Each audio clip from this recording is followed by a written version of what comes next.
नमस्कार मोर प्रियर बंधुगण मु मोर नुआ यूट्यूब चैनल रे एक नुआ गल्प उपस्थापन करने को जाऊँगी।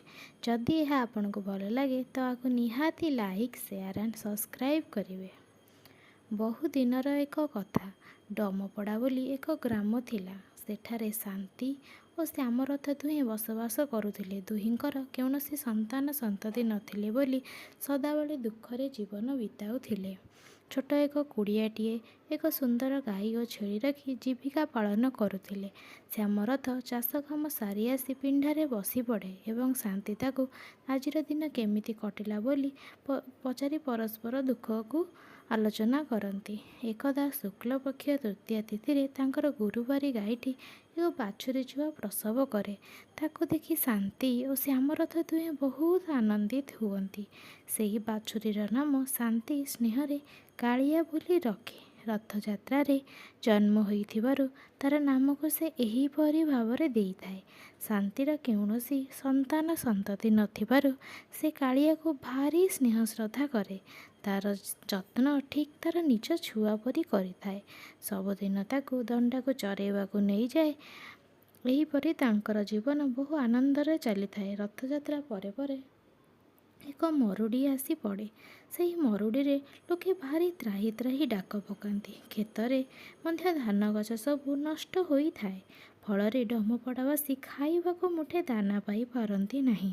सरपंच मध्य भारी लोभी और भंडामी लोकटिए।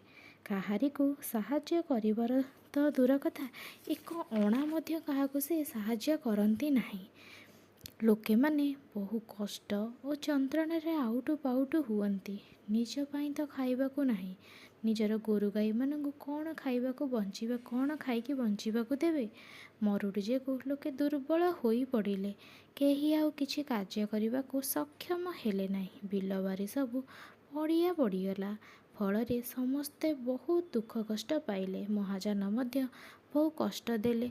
सब जमी सेमानंकर हड़प करी निज कबलरे रखिले। सेथिपाई सेमाने ना निज पाखरे निजर एक जमी अछि ना चाष करिबाकू बल अछि। फलरे सेमाने किछि खाइबाकू पीबाकू न पाई दुर्बल हेबाकू लागिले। स्वजनीय माने मध्य धीरे धीरे देह त्याग करिबाकू लागिले। स्वजनीय मानंकु देखि सेमानंक मनरे बहुत आघात लागे। निज लोक माने निज आखि आगरे खाइबा पाई टिके आउटु पाउटु होई जीवन को त्याग करुथांती। ठीक सही समय शांति और श्यामरथ मुंडरे भी चड़क पड़िला। निजे मध्य भोक उपासरे पड़ी थांती। सामान्य पेज मुठाई भी नहीं मुहरे दबाकू। तो तार गुरुबारी और तार छुआ कालिया को कौन खाइबाकू देवे। यही समय रे दुहें गाई डहल विकल होई डका छाड़िले। सेही समय रे शांति जाई देखे तो कालिया और दुनिया रे नाही। कालियार मृत्यु देखी शांति और श्यामरथ निजे दुह को संभाली पारिले नाही। गुहाल रे शांति कालिया को धरी बहुत कांदिला। तार निज छुआ नथिले मध्य से कालिया को तार निज छुआ भली अधिक स्नेह देउथिला। सेहिटारे शांति यह देखी निज जीवन भी त्याग करी पकाइला। श्यामरथ यह को देखि आ संभाली न पारी भो भो करी चित्कार करने को आरंभ कला। सतारे सांग माने जीवन रे एपरी परिस्थिति आसी जाए लोक माने किछि न करि पारि निज स्वजनीय मानंको हराई बसी थांती। परिवारर महत्व बहुत बड़े अटे जीवन रे। धन्यवाद सांग माने।